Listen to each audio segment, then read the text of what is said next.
Okay. So the main difference between lemmatization and stemming is if you want it fast, then you do stemming. If you want it better, you do lemmatization. That's the simple rule, right? So stemming, what the stemming do? As the word says, you cut the leaves, you get the stem. You cut the branches, you get the stem, right? So what happens? It trims off the branches of the word to get the stem, or we call it the root word. Okay, so if you see here, vote and voting is there. So as a human being, you know that voting has come from vote, or rate payers are have come from rate pay. It is very easy for us because of our years of knowledge of English, right? But it is very difficult to find a machine learning model with that much experience that we have, and we are super intelligent in comparison to a neural network. So what will happen, a program will consider voting and vote and rate pay and rate payers all as different words, right? So what will happen with that, the size of the dictionary will increase too much. And what happens when the size of the dictionary increases too much? Then the frequency of the word, the TF-IDF of the word, everything goes wrong, right? Whereas we cannot extract the proper meaning of the words if we use if we don't do proper stemming and lemmatization, right? Because a word will get diluted only because it has been used in multiple forms, right? So sometimes govt is used, sometimes government complete word is used. So what happens, it is considered that all of them are different.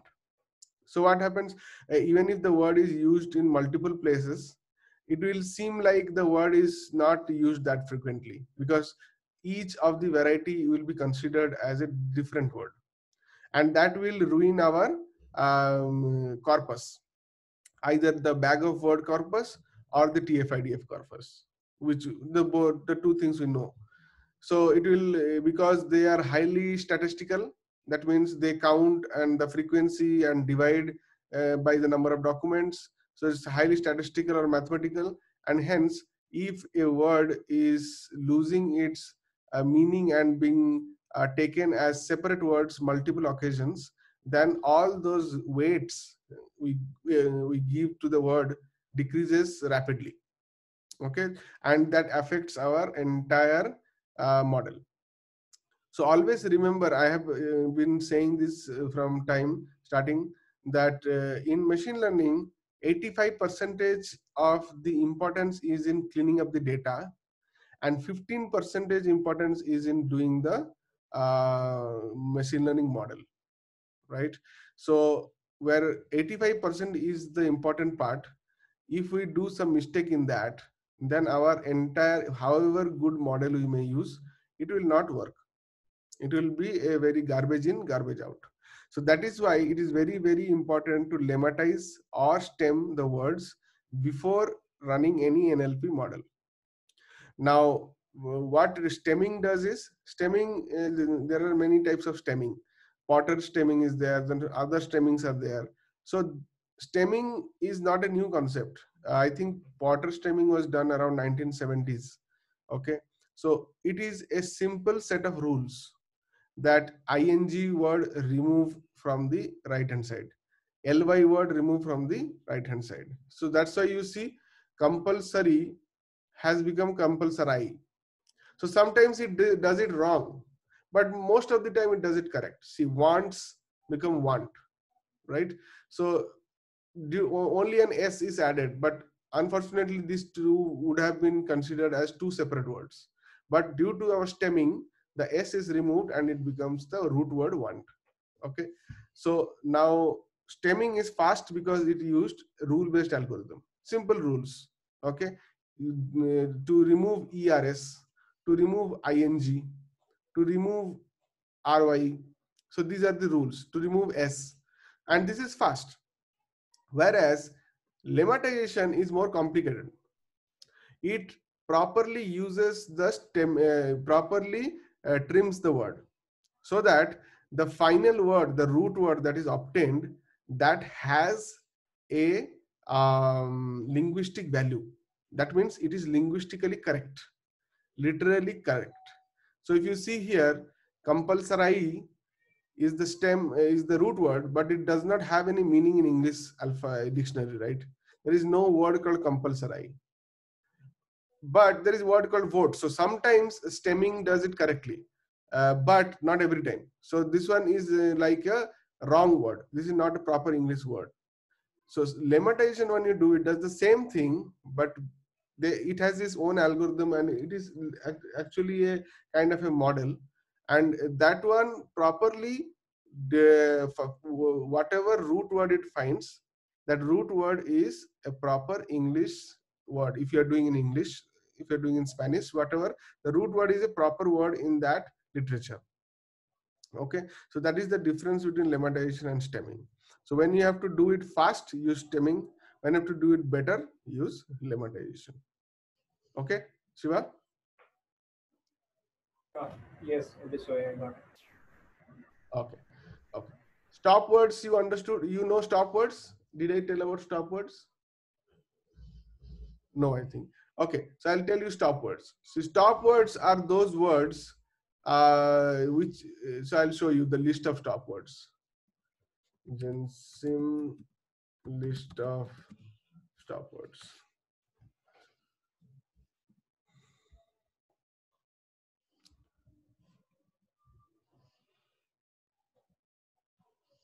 It's not given here.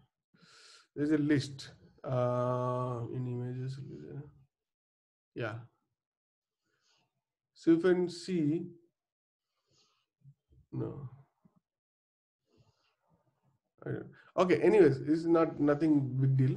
So stop words is a list of words which in particular literature is used very commonly, like a and the, for, who, then if, but.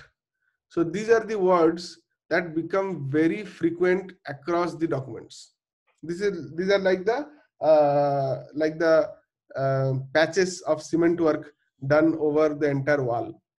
So we are only interested in the bricks. We are not interested in the patches, right? So we remove the patches and only get the bricks.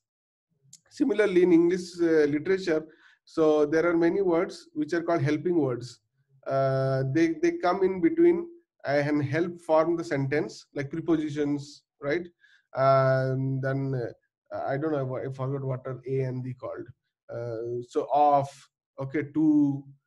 These are the words which very frequently for is used in the English literature, but they are just helping words, mostly prepositions. So those will be removed. Even about, okay, those kind of words will be removed from the document, because we are not worried about grammatically correct sentences. We are only worried about the frequency or the inverse frequency of the words in the corpus.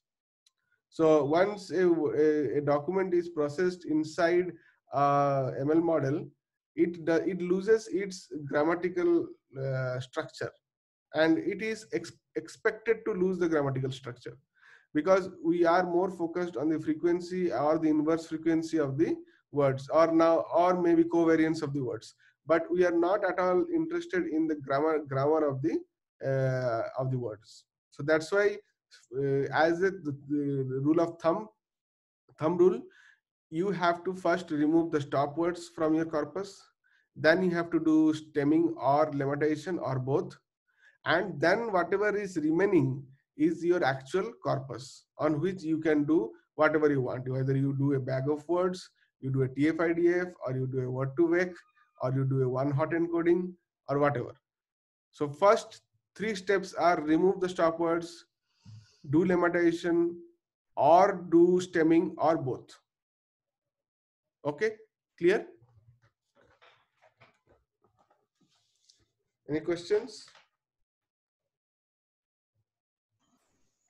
Okay, Pulkit, clear? Uh, so this way, what is the end goal here? Like, what we are I will tell trying you. to. I'll tell you. We are going to that today. Okay. So until now, what you have learned what is a token, what is a document, what is a dictionary, what is a corpus. You have learned about two corpuses, types of corpuses. One is called bag of word corpus, where only frequency is considered.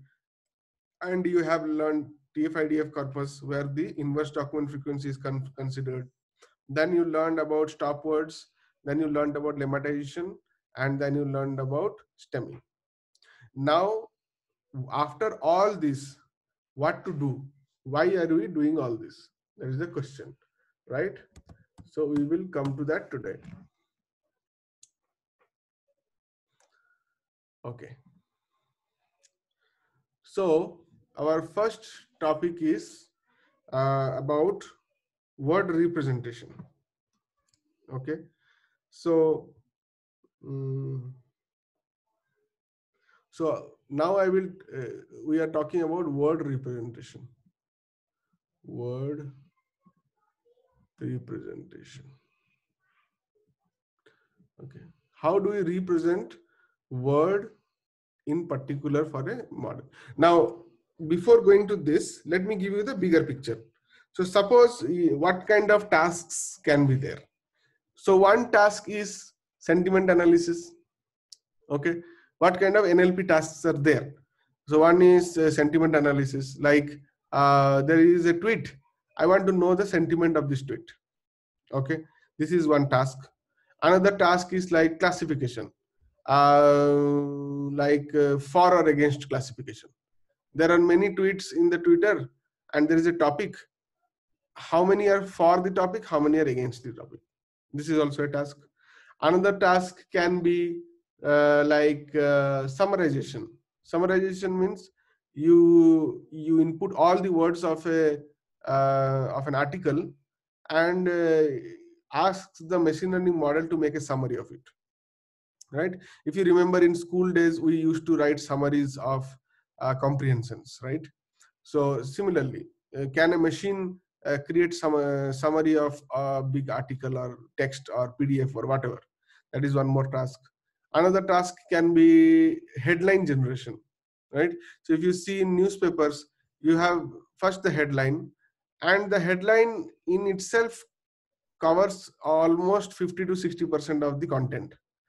And only if the headline looks attractive enough, then you go for the full article, right? So that's why headline generation is also a very important task, and this was being done by humans until now. Can machine learning algorithms also, or neural networks, can do topic generation or not? So this is one task. Then translation, like whether I can translate a poem written in English to a poem, the same poem written, how it can be written in say Japanese or Hindi or any other language, Spanish or whatever. So this is not only poems, essay, article, everything, right? Whether I can convert. So one good example is in Google. Google, if you go like Spanish news, if you go, so when I open this, no, this is not in Spanish.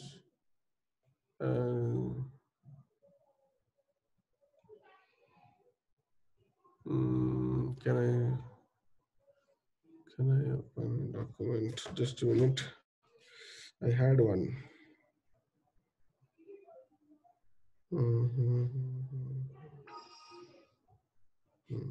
BIMCB.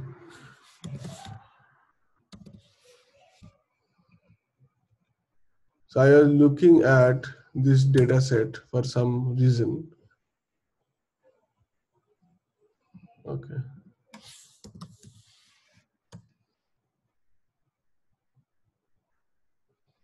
Okay. So now if you see Noticas, Recursos, so these are all in which language? These are in Spanish language, right? So why is it not asking? Google Translate should ask automatically. And it is not asking now. But Google Translate normally asks spontaneously that, do you want to convert this to English? Okay. So then you do it. So this is also one more task, translation in NLP. So for all this, I want what I want.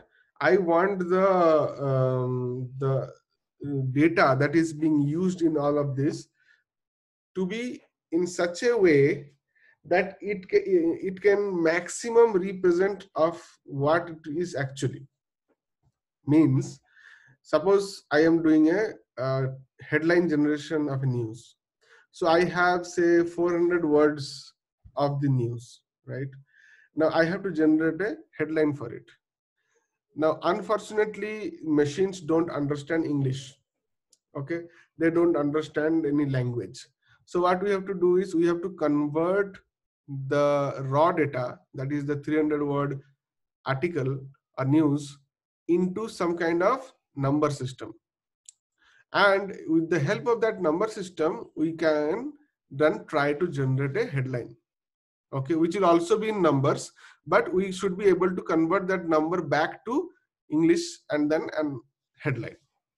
Now, in this process, which is an unfortunate process that we cannot directly use the data, there is a high chance of losing context or losing meaning of the data. There is a high chance, because if you see images are pretty cool actually, because images in the back end are three-dimensional arrays of RGB color, right? So if I open an image as a binary and I see the image, it is nothing but a pixel array of RGB colors. So the image is already in a numerical value or floating point values. So I am the risk of losing the context or the data of the image is not lost. It is because we can straight away use the pixel array. But in case of language like English, it is very easy to lose the context or meaning of the data on which we are going to do the work, right? So it is very, very important that we choose a way which is very much close or important, very much close and still numerical to the original context. Okay, so that's why word representation is very, very important. As I have said in few classes before, that why word, why not alphabet? Because if we strip our content to alphabet level, then we lose a lot of meaning. We lose a hell lot of meaning. Okay, but not in every case. Suppose during translation, alphabet level of stripping is required, but not in case of all the other cases. So that's why mostly we go deep down until word level and then try to give a numerical context to those word levels so that we can work on it, right? So this numerical context of word levels is called word representation. And there can be many types of word representations. One is, we already know, the bag of word representations, right? Here what we do, we calculate dictionary and then give a frequency number for each word, how many times it has been used across the corpus. Then we read about one more thing, it's called TF IDF. Okay, this is the another one. Then we read about one more, is called we did not read, we will read one hot encoding.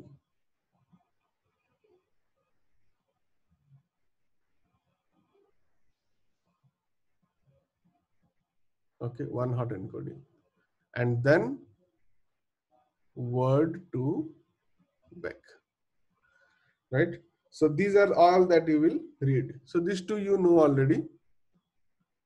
This is this one, and this one we will read now. Okay, so let's start with one hot encoding. So suppose we have, so by now I will introduce one more new terminology called vocabulary. Vocabulary. So you guys already know what is the meaning of vocabulary. So like we talk about vocabulary in sense of like what is Tanmay's vocabulary, means how many English words Tanmay knows, right? That is called the vocabulary of Tanmay, right? So we all have read a lot of we have like struggled a lot to increase our vocabulary so that we will have multiple choice of words during use. Like Shashi Tharoor has a very huge dictionary of vocabulary inside his mind, so he can use a lot of words. So vocabulary is very much similar to dictionary, which we used earlier, right? So dictionary and vocabulary are almost similar. So the bigger the dictionary, the more number of words you have then. So this is the vocabulary. So suppose our corpus or our vocabulary, I'll not use that term anymore. So I'll use vocabulary. So suppose the cardinality of my corpus, cardinality is the number of words in my vocabulary is 10,000. Okay, I have 10,000 words. Now I want to do a one hot encoding of my vocabulary. What is one hot encoding? One hot encoding is assigning a vector to each word.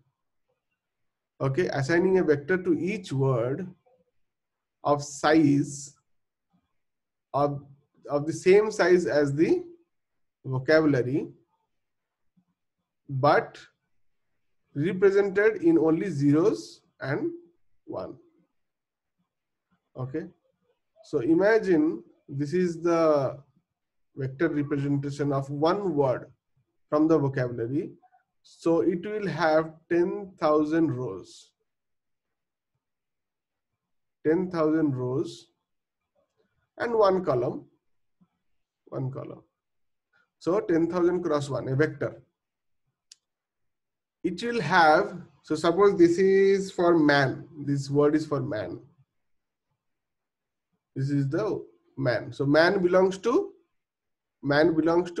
V. That is the vocabulary V, right?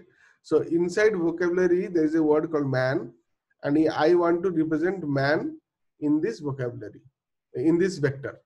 So suppose the man word has a position or index value of 5391. So if you remember, when we were creating a dictionary, each word was getting a unique number. The same here. So vocabulary and dictionary can be used interchangeably, right?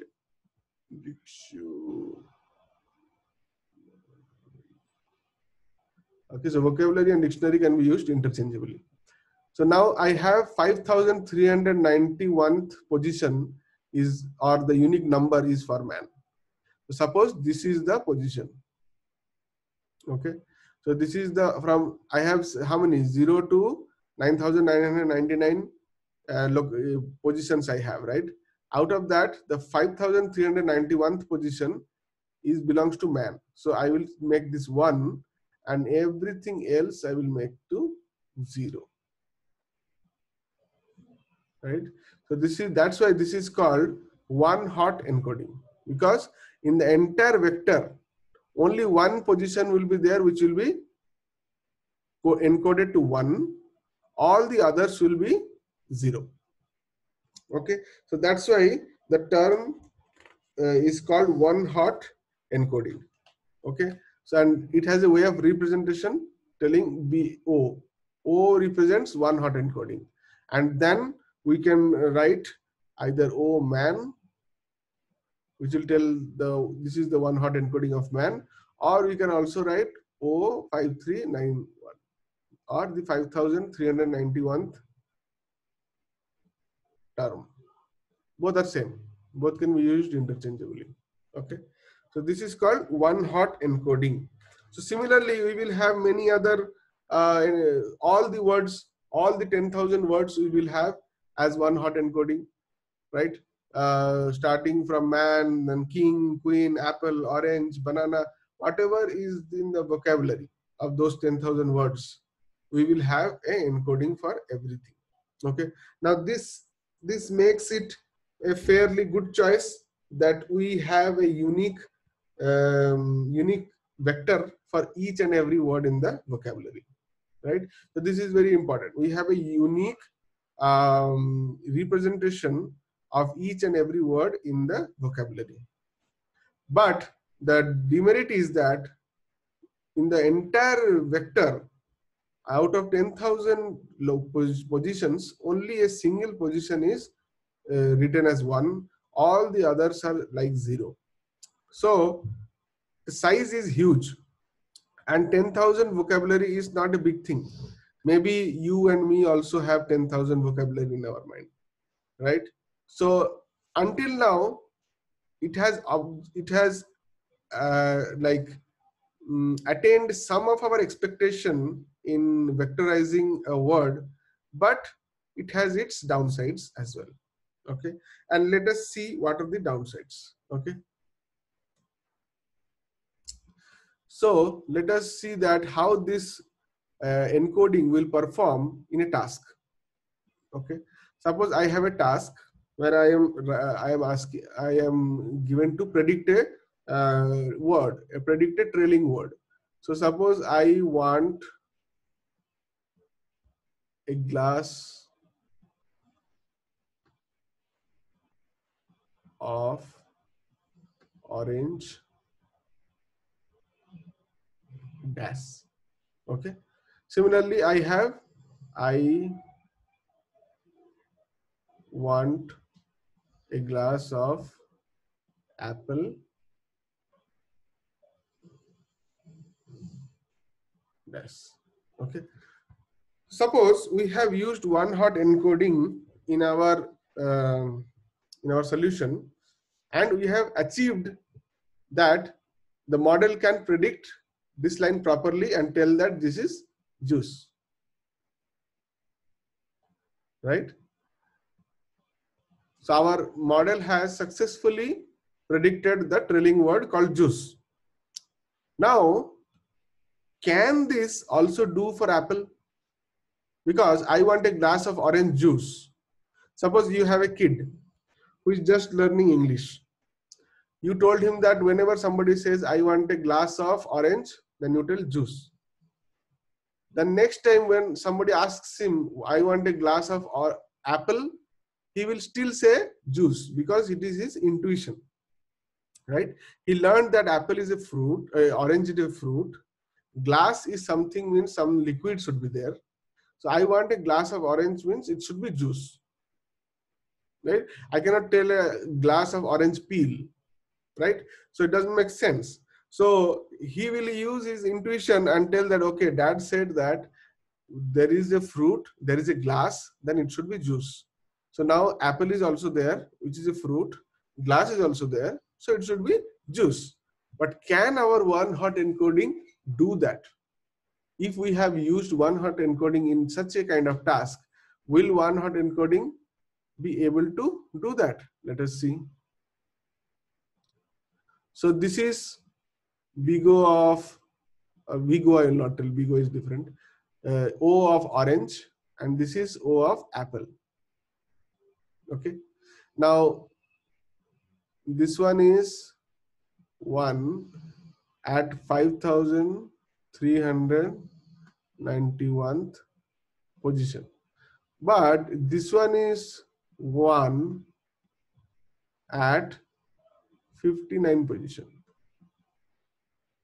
So for the algorithm or the model, is there any similarity between orange and apple? No. They're far away from each other, right? 5,000, some 5,000 plus points away from each other.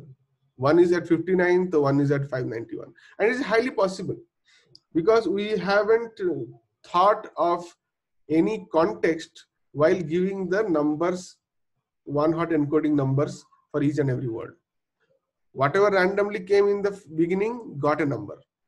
So apple was luckily in the beginning of the corpus, so it got a number 59. Orange came very late, so it got 5,391. But they don't have any relationship with each other as per the one-hot encoding NLP model. So here it cannot predict that it will be apple juice, because for him, for this model which is using one-hot encoding, there is no relationship between apple and orange. But really, in reality, there is. We know that. But how do we know that? Because we have been learning for so long, first of all. Second, as I gave the reasoning, both are a fruit and glass is mentioned. So definitely it will be juice. But but this is because we understand the context of fruit. We understand the context of fruit. That's why we said that. If somebody said that I want a glass of say carrot, then still you will think it is a vegetable, or potato. I want a glass of potato. Nobody says potato juice, right? But still you will think, and then you may say no, but it is a weird question. Then glass of potato what? Maybe slices or something. But you are confused to give the answer because you understand the difference between fruit and vegetables. Okay, you understand the difference between a fruit and vegetable. But how will the NLP model understand it? No, we have to give a similar kind. We have to give a proper embedding or proper vector representation so that this concept is retained. Right? What is fruits as a concept, vegetables as a concept, like motorcycles as a concept, four-wheelers as a concept, right? So how to achieve that one? Okay, so this is our new challenge. Okay, now if I say it mathematically, how do we know that two vectors are very much related to each other when we do the vector dot product? V1 dot V2. Okay, we do the vector dot product. So suppose this is one vector and this is another vector. So what will be the, can anybody say what will be the value of this one? If you remember. Yes. What will be the value?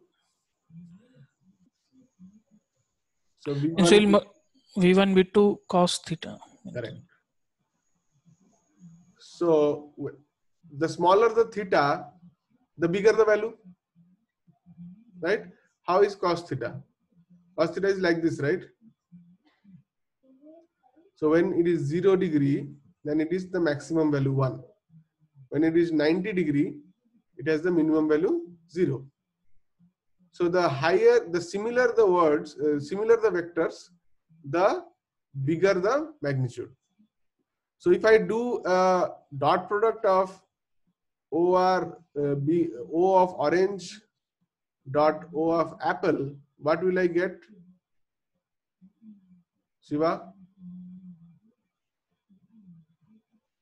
One more formula is there. O of OR transpose into O of A, right? This is also dot product formula.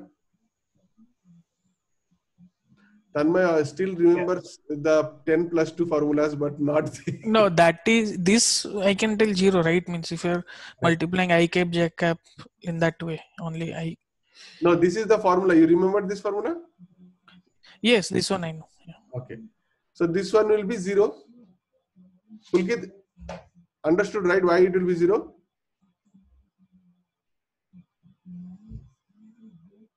Pulkit? Is it there or it dropped? Is there? You're on mute, Pulkit.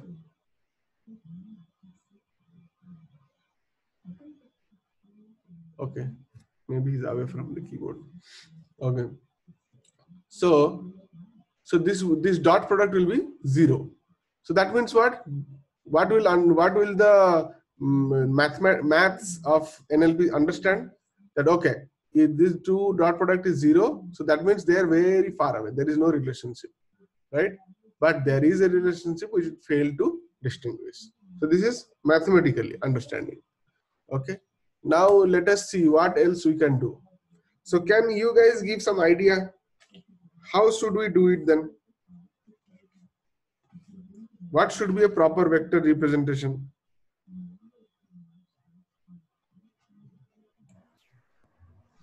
Try to implement the nearby word in that heart. Maybe if it is a type of fruit, then we can make one block as one. How you will know which is fruit? That is the problem. But anyways, if we, for everything it will return 0, right?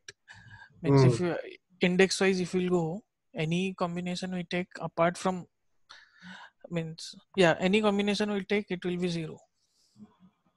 Yeah, so let's see what we can do. So suppose we have few words here: man, woman, king, queen, then apple and orange.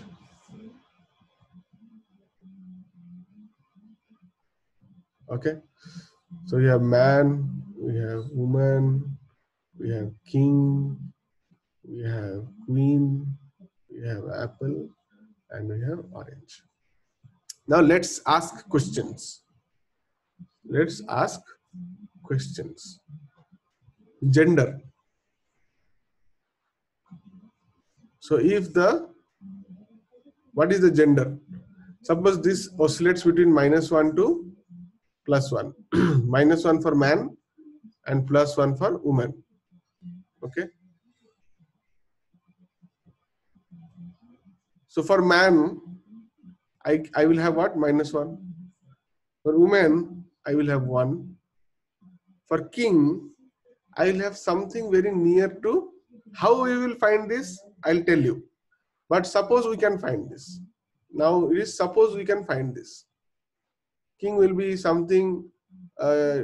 King, sometimes a king can be a woman also. Lion King, the king was a lion. So little bit less. And queen also similarly, sometimes not a woman has to be a queen. So the gender confidence is little less, not much, 0.05 less. Now apple, I don't know, apple has no gender. Biologically it might have, but let's not consider that. Orange also similarly, I have no confidence in its gender, so this one. Okay. Now suppose one more question is how royal is these things? So man, what is the royalty of a man? I don't know. He's a man. So 001. For woman also very less. 00, maybe say 2. But for king I know. But sometimes king royalty I don't know, because he's a king of hearts. Now the king of hearts does not mean that he's royal, right? So little less. Similarly, queen of hearts. Now apple is royal or not? No, I don't know. So 0.01. And this is also 0.00. I'm giving some random values, okay? Just values which can explain the concept of royalty, right? How we are getting this, that is another thing. But if we can get this, then this is the way it will look, okay? An age. Okay, man has age, woman has age. So man, so man I don't know, because man can be anywhere from 18 to 80 years, right? When you attain maturity, you are called a man. Now that can continue for 80, 90 years. So only man I don't know what is the age. Only woman also I don't know what is the age. But king can be, mostly kings are of late age, but sometimes they are early also. Like Akbar was a king at a very young age. So my 0.70. Okay, similarly for women also. Some queens are become very early, they have become queen. Okay, 0.03. Although apple has some kind of age, but let's consider we are not considering that. And then at the end is, let's give something for the apple and orange. They have been starving. So food. So whether a man is a food, woman is a food, king is a food, queen is a food, no, we have no idea. That does not resonate anything. So 0.01. King also same way, 0.02. Now why this is 2 and that is minus 0.04? It is random. I am giving this random. I don't know. You can change. If you don't like, you can make it 0.02. This one 0.04. No problem. And this is, yeah. So we will have a fruit here. It is a fruit. It is a food. Apple is a food. And orange is also a food. Okay. So now we have this many questions and their corresponding answers. Now, for the sake of illustration, let's consider that we have only showed 4 questions.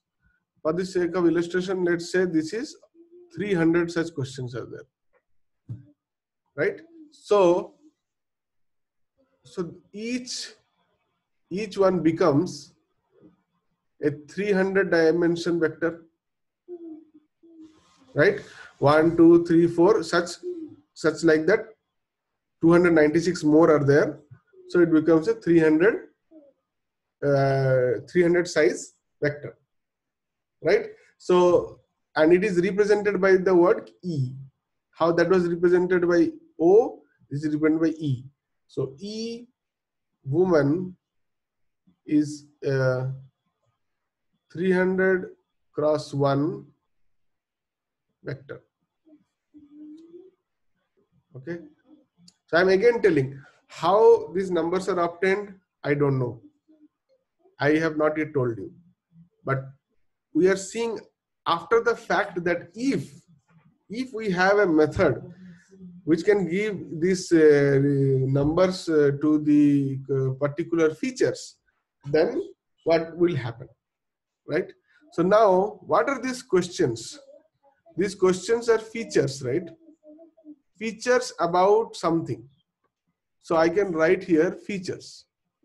So these are the features, right?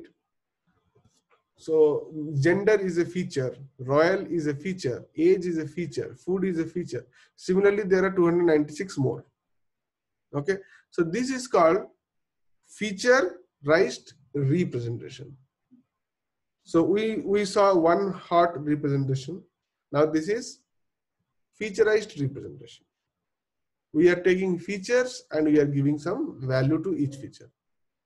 Okay, so now we have converted a 10,000 by 1 vector to a 300 by 1 vector. Did we lose some information? Did we gain some information? Is it better? Is it worse? We don't know. We have to see. But now we have at least reduced the size from 10,000 to 300, which is a big deal. Now let us go to our same problem, that task, and see whether that will be now more efficiently solved or not. So what was the question? I want a glass of orange dash. So now let us assume the same thing, that our model has somehow learned to predict that I want a glass of orange juice. Now when it sees I want a glass of apple dash, can this predict the same thing here? And now let us focus on our fruits here. Are these vectors similar? Pulkit? Yeah. So these vectors are similar. You see, if I find a distance between these two vectors, it is very less. So what will be the dot product of these two vectors will be give a very high value, right? Why it happened? Because I considered the features. So I inserted more information into my vector representation. When I was doing one hot encoding, I was just giving a unique position to that word among 10,000 words. That is the max I was doing to that word, which is not cool. But when I'm giving 300, much less than 10,000, but still each feature has a value. So it becomes more individual. So now if you see, an apple has no gender, is not royal, has no age, and is a food. Right? So if you go and talk to a kid and tell that, hey, an apple, it has no gender, it is not a royal, it has no age, but it is a food. Similarly, if you go and tell, so like an apple, an orange also has no gender, not a royal, no age, but is a food. So now is a food became the main deciding factor. And is not this, and is a food is okay, and also not this also became a very important factor. One is what it is and what it is not. It is a food and it is not a gender, royal, and age. So these two aspects gave rise to a unique group for apple and orange. Similarly, if you see, king and queen are very similar in their vector representation. Similarly, man and woman are also very similar. If you see man and king, they are also quite similar. If you see man and king, so man is -1, -0.95, 0.04, 0.02. So 50% they are matching. These two are not matching. Okay. Whatever, these two are not matching, but 50% they are matching, which is quite similar to whatever as human beings we consider. Right? When I say a man and a king, then you tell, okay, a man, 50% it is sure a man can be a king. But 50% I'm not sure because I don't know he's royal or not. I don't know what is his age. He's 18 years old boy or he's a 90 years old man. I don't know. So he can be king or not, I don't know. So that is why there is a 50% match. See, and now there are only 4 features we are considering. There are 300 features. So it will become more accurate, right? So this is a very big step in understanding or making machines understand what a word means, right? So we have reduced the dimension, and also we have introduced more information into the data, right? Any doubts here? Anybody?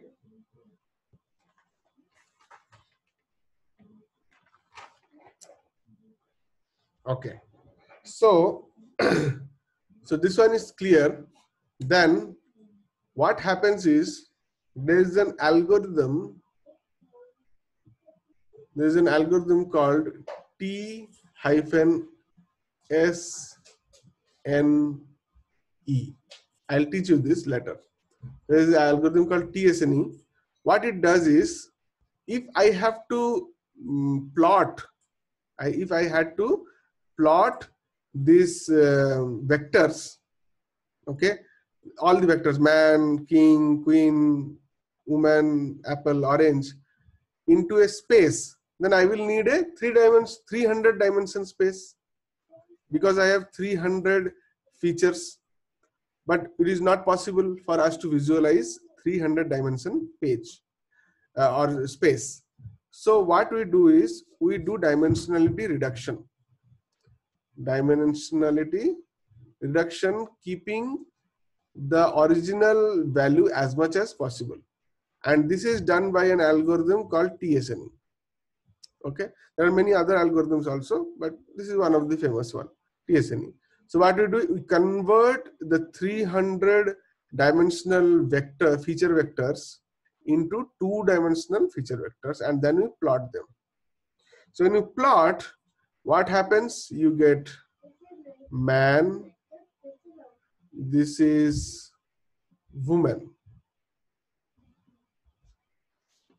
Okay, and then you have here king, and here you have queen. King, queen. Then you have here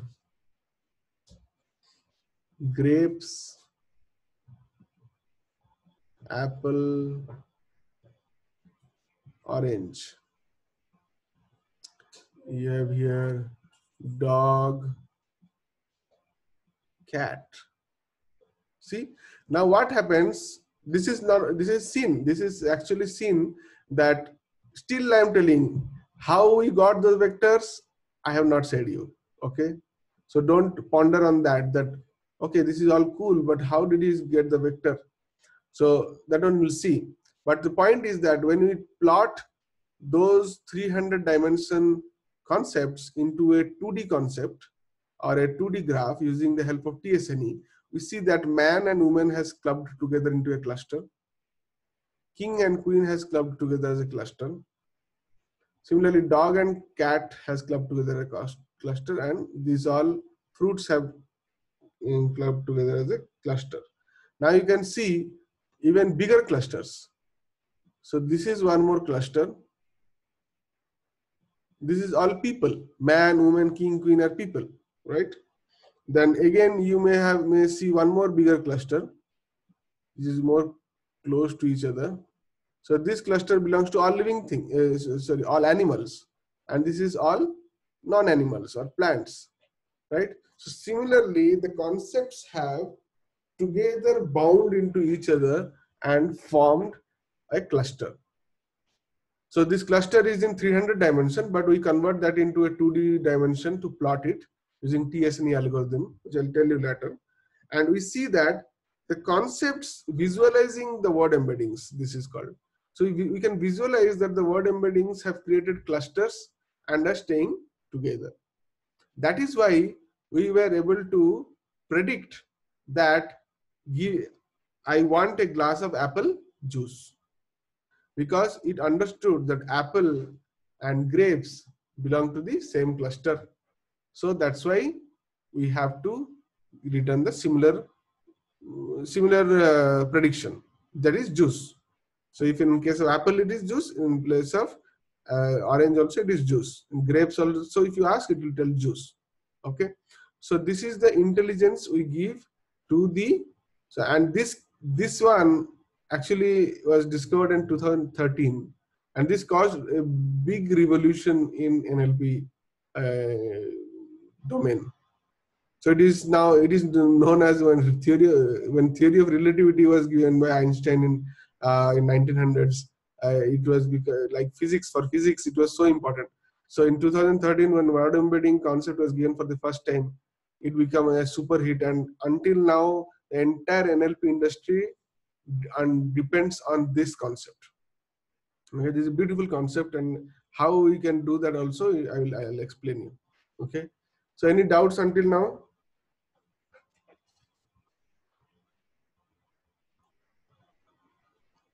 No doubts? Pulkit, got everything? Understood everything? Yeah. Why you guys are talking in so low voice? I cannot hear you properly. All are tired after the whole day of training or office or something.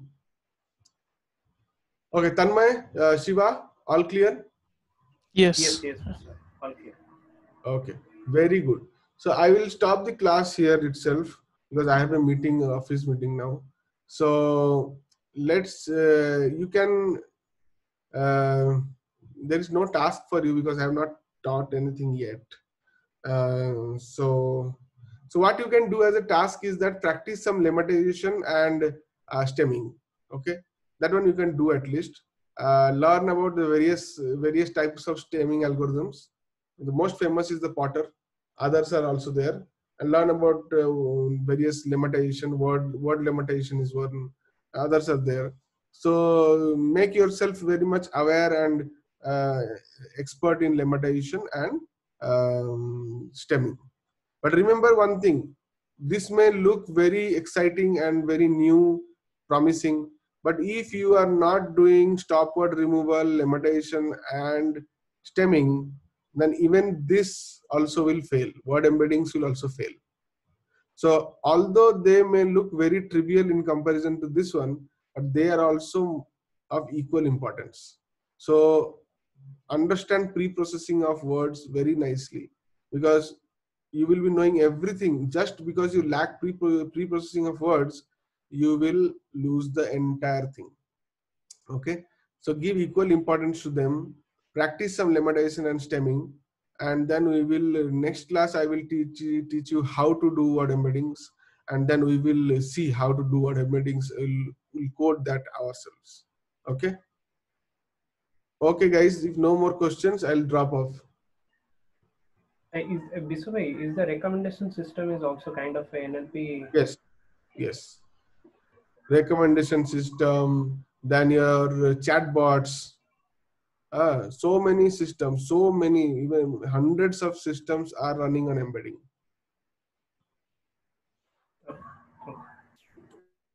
Okay. So Pulkit,